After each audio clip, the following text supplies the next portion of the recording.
पिताजी जल्दी चलिए, वरना मैं आज स्कूल में देरी से पहुंचूंगा। मेरी टीचर बहुत गुस्सा करती है।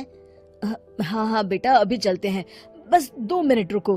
तभी रमेश की पत्नी कमरे से बाहर आती है और रमेश से कहती है, सुनिए जी, आज शाम को आप ऑफिस से जरा जल्दी घर आ जाइएगा।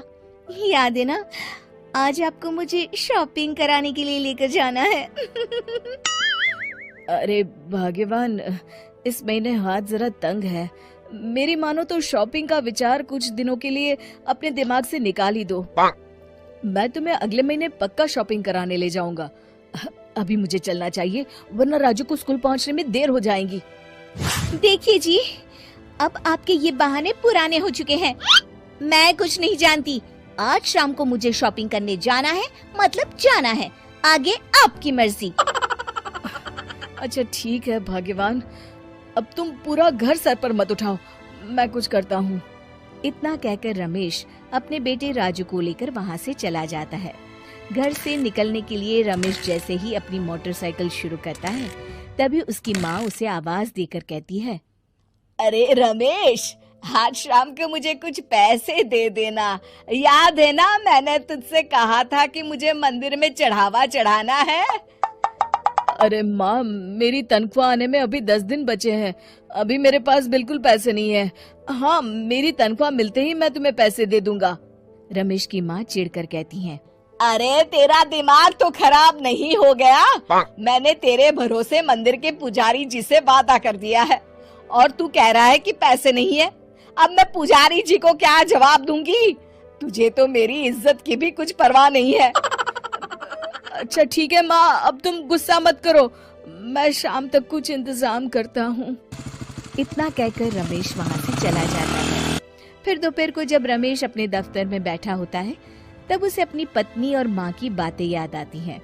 रमेश अपने दफ्तर के एक साथी मोहन से कुछ रुपए उधार मांगता है। अरे भाई मोहन, मेरा एक छोटा सा काम कर दो, मुझे कुछ रुपयों की सख्त जरूरत है। मुझे कुछ दिनों के लिए क्या तुम रुपए उधार दे सकते हो?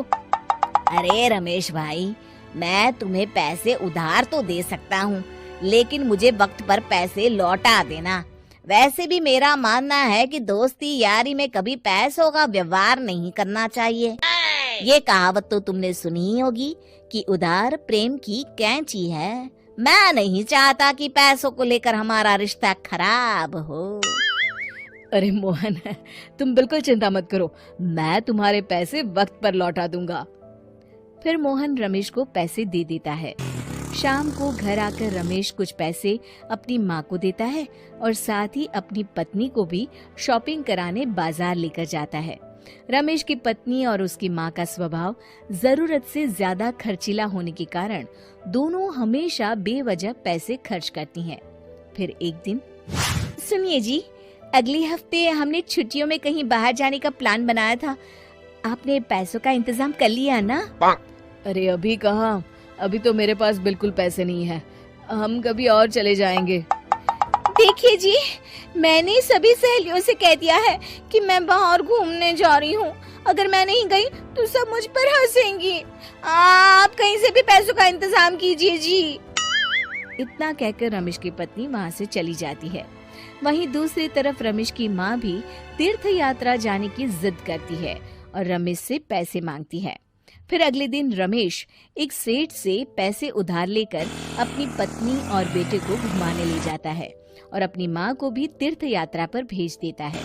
लेकिन जैसे ही रमेश अपनी छुट्टियां बिताकर वापस आता है, कर्जदार उसका जीना मुश्किल कर देते हैं। इतना ज्यादा कर्ज एक साथ अपने ऊपर देख रमेश काफी परेशान रहने लगता है। फिर एक दिन राजू की स्कूल की फीस वक्त पर न भर पाने के कारण रमेश को स्कूल में बुलाया जाता है। स्कूल के प्रिंसिपल साहब रमेश को सख्त हिदायत देते हैं कि अगर वक्त पर स्कूल की फीस नहीं भरी गई तो उनके बेटे का नाम स्कूल से काट दिया जाएगा। अपने बेटे की स्कूल की फीस भरने के लिए रमेश अपने दोस्त गिरधारी से कुछ पैसे उधार ले लेता है और स्कूल की फीस भर देता है।